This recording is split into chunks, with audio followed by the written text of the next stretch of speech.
Hi guys, आज हम जो है विद्युत परिपथ यानी कि इलेक्ट्रिसिटी से संबंधित इलेक्ट्रिक सर्किटों से संबंधित हम बहुत से महत्वपूर्ण पद पढ़ेंगे। तो पिछली वीडियो में मैंने विद्युत परिपथ के मूल आवश्यक तत्व बताए। जिन्होंने पिछली वीडियो नहीं देखी है वो जल्दी से जाकर के और डिस्क्रिप्शन में देखें। विद्युत परिपथ के मूल घटक क्या हैं जिनके बिना एक विद्युत परिपथ की कल्पना नहीं की जा सकती। तो मैंने ये चार चीजें बताई थी आपको कि एक तो वोल्टता स्रोत चाहिए, एक वोल्टेज स्रोत चाहिए। ये मैंने वोल्टेज स्रोत बना दिया, ये बैटरी है।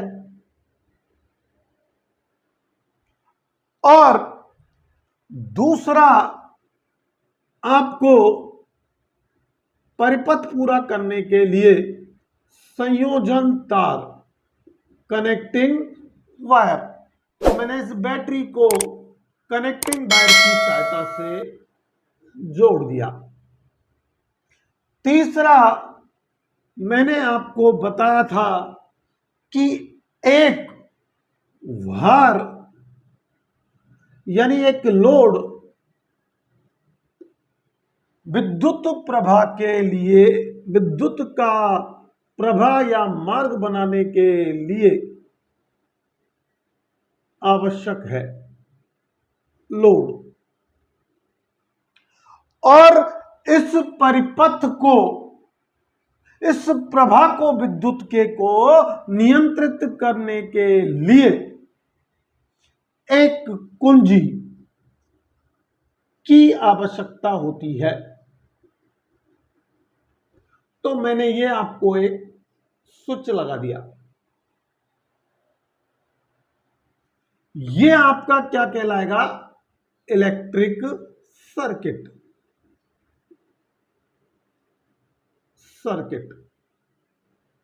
तो सामान्यतः हम विद्युत परिपथ किसे कहते हैं कि विद्युत प्रवाह के लिए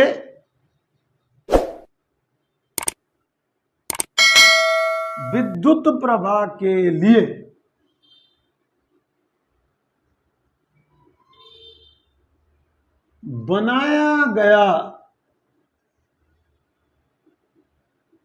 मार्ग, जिससे वोल्टता की खपत की जा सके,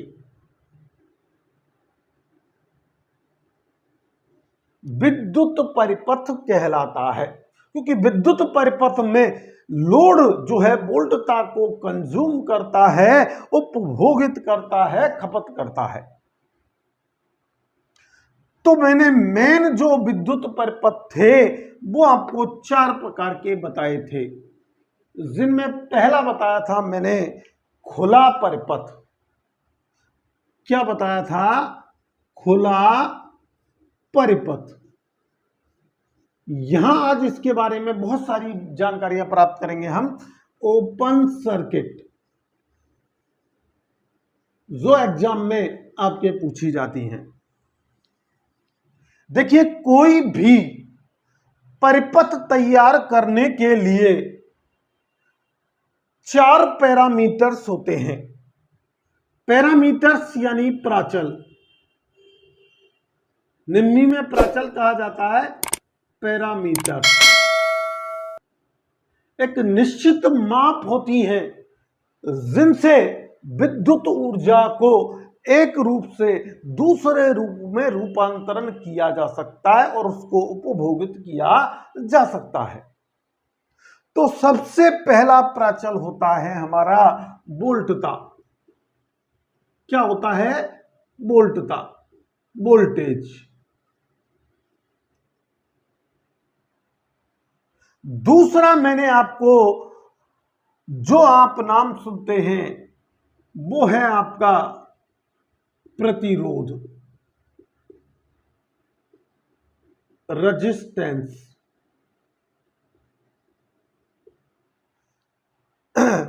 तो कोई भी चालक तार हो या लोड हो, उसका अपना स्वयं का धारा के मार्ग में प्रस्तुत करने वाली बाधा को हम प्रतिरोध कहते हैं। उस बाधा का कुछ ना कुछ मान होता है और वो धारा प्रवाह में बाधा हमारा प्रतिरोध कहलाती है, जिसकी इकाई ओम होती है। तो दूसरा पैरामीटर क्या हुआ आपका? प्रतिरोध। तीसरा, जब वोल्टता से किसी भार को या प्रतिरोध को जोड़ा जाता है तो विभव के अंतर के कारण, विभवांतर के कारण उस चालक तार में धारा प्रवाहित होती है और धारा प्रवाह जब चालक तार में होती है तो उसमें करंट चलती है। और ये मैंने अनुगमन वेग की सहायता से बताया था कि करंट कैसे चलती है, इलेक्ट्रॉन्स कैसे गति करते हैं। तो तीसरा प्राचल है हमारा धारा, करंट, और चौथा प्राचल होता है हमारा शक्ति, पावर। ये चार प्राचल होते हैं। इन प्राचलों के आधार पर हर एक परिपथ का जो है विशेषता बताई जाती है। तो देखिए, ये कुंजी लगी हुई है, मैंने इसे ओपन कर रखा है। अब जब कुंजी खुली हुई है तो मैंने चैनल पर एक प्रश्न भी दिया था कि एक विद्युत परिपथ में खुले परिपथ के सिरों पर जुड़ा वोल्टमीटर विद्युत के किस मान को या किस गुण को पठन करेगा। तो देखिए, पहले परिपथ की विशेषता देखिए कि खुले परिपथ में परिपथ प्रतिरोध, परिपथ प्रतिरोध, सर्किट रेजिस्टेंस का मान अनंत होता है। क्या होता है? इन्फिनिटी। दूसरा विशेषता है कि इस परिपथ में वोल्टता का मान परिपथ के स्रोत के सिरों पर, कहां पर? स्रोत के सिरों पर, स्रोत के सिरों पर वोल्टता नियत पाई जाती है, निश्चित होती है। वोल्टता का मान सदैव निश्चित होता है। तीसरा, धारा यानी करंट, जब परिपथ खुला हुआ है तो इलेक्ट्रॉन्स का चालन नहीं होगा, यानी लोड करंट को कंज्यूम नहीं करेगा, तो धारा का मान शून्य होता है। और धारा का मान शून्य होने पर और वोल्टता का मान नियत होने पर, तो आप जानते हैं P बराबर VI। इस तरीके से देखो तो V आपकी निश्चित है लेकिन करंट आपकी 0 है, तो पावर का मान शून्य होता है। तो एक खुले परिपथ में की विशेषता क्या हुई कि वोल्टता का मान परिपथ स्रोत के सिरों पर नियत पाया जाता है, परिपथ प्रतिरोध का मान अनंत होता है और धारा का मान शून्य होता है और शक्ति का मान शून्य पाया जाता है। लेकिन यहां पर खुले स्रोत पर जब कोई वोल्टमीटर जोड़ा जाता है तो वोल्टमीटर विद्युत के किस गुण को पढ़ता है? विद्युत वाहक बल, इलेक्ट्रोमोटिव फोर्स।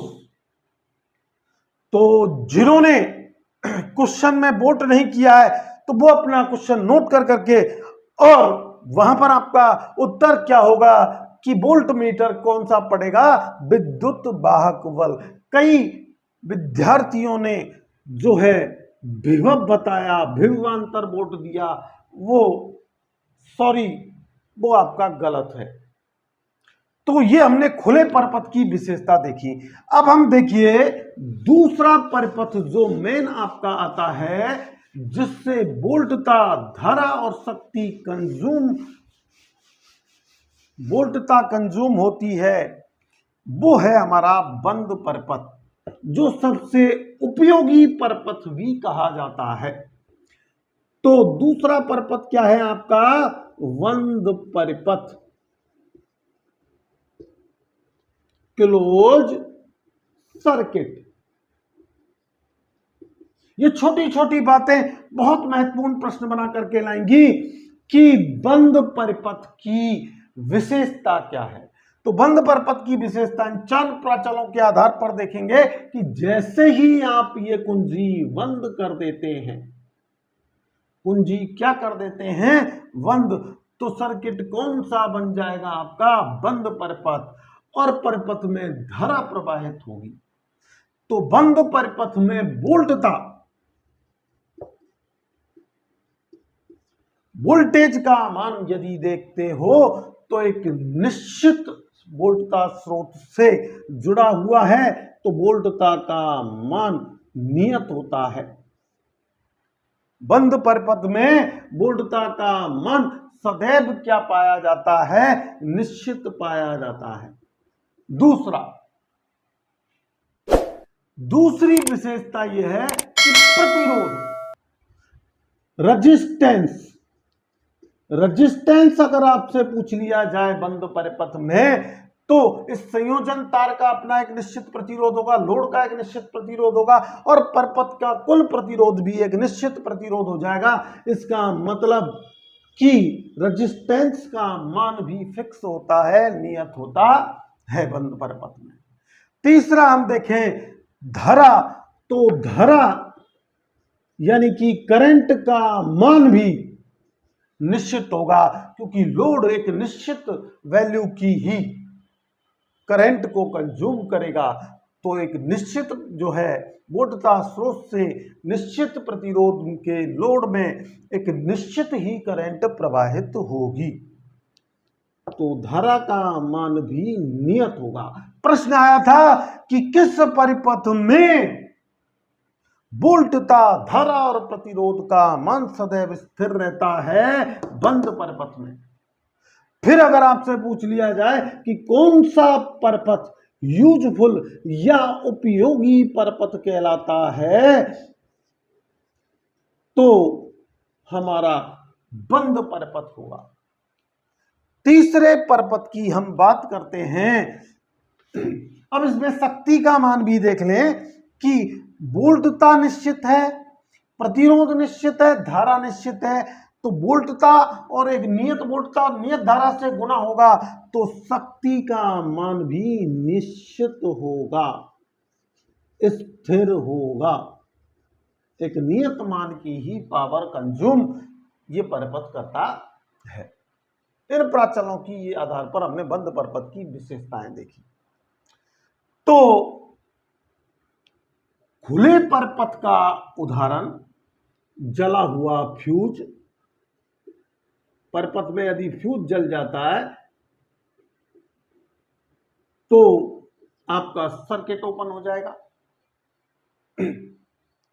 जले हुए परिपथ में जले हुए फ्यूज बंद परिपथ का, खुले परिपथ का उदाहरण है। बंद परिपथ का आपका पंखा यदि प्रचालित है, आपके कमरे में लैंप जल रहा है, या आपका कोई भी विद्युत परिपथ है, वो बंद परिपथ होता है। अब देखिए तीसरे परिपथ की, हम मुख्य परिपथ की बात करते हैं, जो युक्तियों के लिए सबसे खतरनाक परिपथ होता है, और वो होता है लघु पथित परपथ। लघु पथित परपथ, शॉर्ट सर्किट।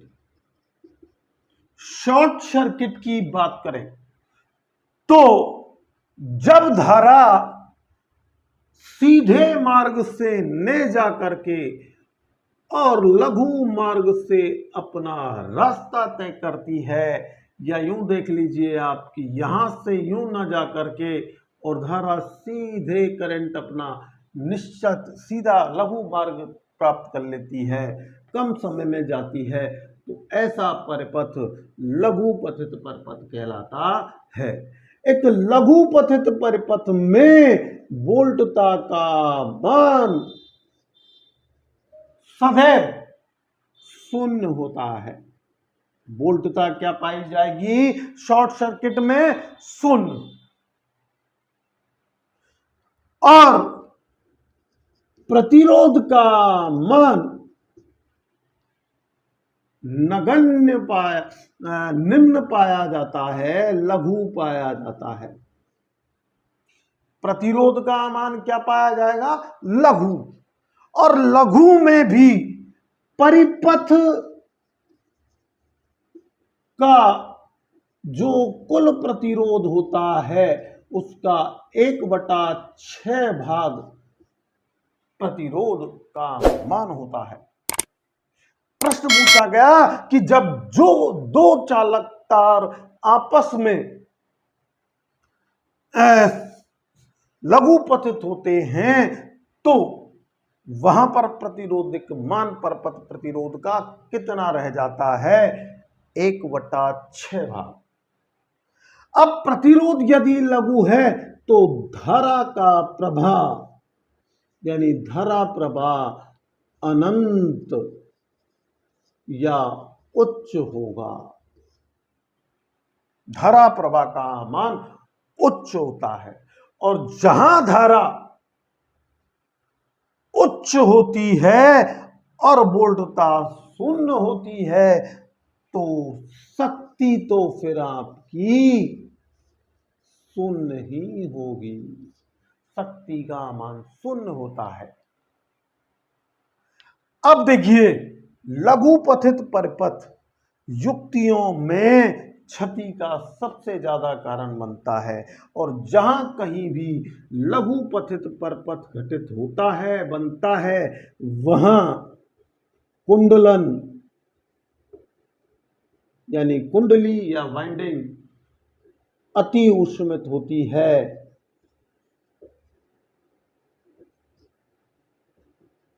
और जल जाती है।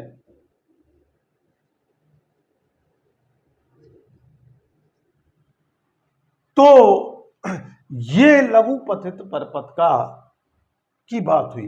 लेकिन यहां पर लघु पथित परिपथ से बचने के लिए वायरिंग करते समय हम जो डोरी के धारा क्षमता निकालते हैं वो एक निश्चित गुणक से गुणा करके निकालते हैं, जिसे बंद धारा अति वचावन गुणक कहा जाता है। टर्मिनेशन फैक्टर, जिसका मान होता है 1.23। चौथा परिपथ हम जो देखें मुख्य, उसकी बात होती है क्षरण परिपथ की। तो लघु पथित परिपथ से भी खतरनाक यदि कोई परिपथ होता है तो वो होता है क्षरण परिपथ।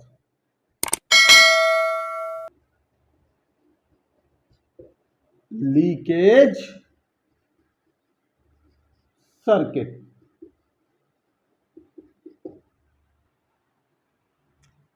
क्षरण परिपथ में जब किसी भी धारावाही चालक पर रोधन पदार्थ छिल जाता है या कोई धारावाही चालक धारावाही चालक का भाग धात्विक भाग से या भूमि से स्पर्श कर जाता है तो फिर वहां धारा का क्षरण होने लगता है और एक क्षरण परिपथ में वोल्टता का मान निश्चित होता है।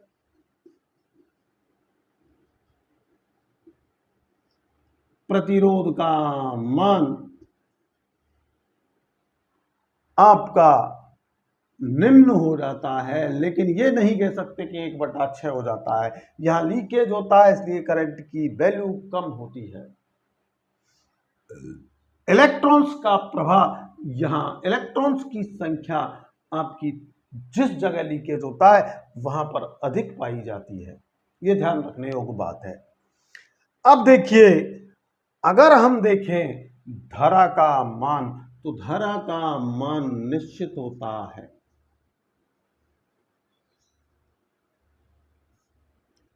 और क्षरण स्थल पर उच्च रहता है और मानव आघात का कारण, इलेक्ट्रिक शॉक का कारण अगर कोई परपथ होता है तो वो कौन सा परपथ होता है। ये काफी बार प्रश्न आ चुका है कि कौन सा परपथ मानव आघात का कारण बनता है, तो आपका उत्तर होगा क्षरण परिपथ, लीकेज सर्किट। तो अब एक छोटी सी बात देख लें कि बंद परिपथ के भी कुछ प्रकार होते हैं और बंद परिपथ के प्रकार जो हैं वो हमारे उप परिपथ के नाम से जाने जाते हैं। उप परिपथ, सब सर्किट, ये भी हमारे 4 प्रकार के होते हैं। एक होता है रेखिक लाइनर, एक होता है अरेखिक बाइलेटरल, एक होता है आपका एक दिशीय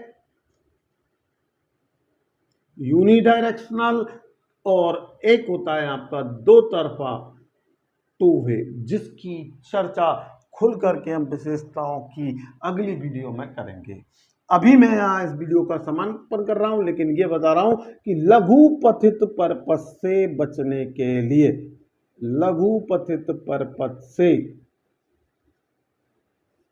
युक्तियों की सुरक्षा करने के लिए फ्यूज यानी कि सुरक्षा युक्ति, फ्यूज जिसे निम्मी में कहते हैं भंजक, और परिपथ वियोजक, परिपथ वियोजकों का प्रयोग किया जाता है। और क्षरण परिपथ से बचने के लिए या उसकी जांच करने के लिए ELCB, earthing leakage circuit breaker, या RCCB, रिड्यूसल करंट सर्किट ब्रेकर का प्रयोग करते हैं।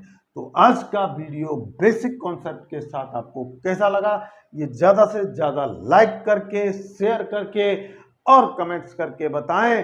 Thanks for watching this video.